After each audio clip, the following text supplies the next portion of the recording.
কক্সবাজার সদর হাসপাতালে ময়নাতদন্ত শেষে পরিবারের কাছে শুক্রবার দুপুরে খুলনার সাবেক কাউন্সিলর গোলাম রাব্বানী টিপুর মরদেহ হস্তান্তর করা হয়। হাসপাতাল কর্তৃপক্ষ বলছে, মাথায় গুলি ডান পাশ থেকে ঢুকে বাম পাশে বের হয়। মাত্র একটি গুলিরই চিহ্ন পাওয়া গেছে। হত্যাকাণ্ডে জড়িতদের বিচার চান স্বজনরা। সবাই শোকে বিহ্বল।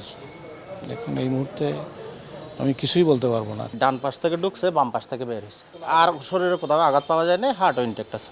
এই ঘটনায় অজ্ঞাত ব্যক্তিদের আসামি করে কক্সবাজার সদর মডেল থানায় মামলা করা হয়েছে। আর জিজ্ঞাসাবাদের জন্য দুজনকে হেফাজতে নিয়েছে র্যাব। দুজনকে হেফাজতে নেওয়া হয়েছে, তাদেরকে জিজ্ঞাসাবাদ চলছে এবং এটার সাথে প্রাসঙ্গিক অনেক বিষয়ে থাকতে পারে।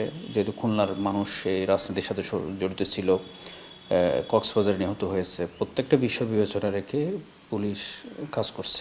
গোলাম রাব্বানী টিপু সহ ৩ জন বৃহস্পতিবার সকালে কক্সবাজারের সুগন্ধা পয়েন্টের একটি হোটেলে উঠেন। এরপর সন্ধ্যা 6:30টায় এক নারী সহ হোটেল থেকে বের হন। রাত 8:30টায় সৈকতের হোটেল সিগাল পয়েন্টের সামনে দুর্বৃত্তদের গুলিতে নিহত হন তিনি। সুজাউদ্দিন রুবেল, সময় সংবাদ, কক্সবাজার।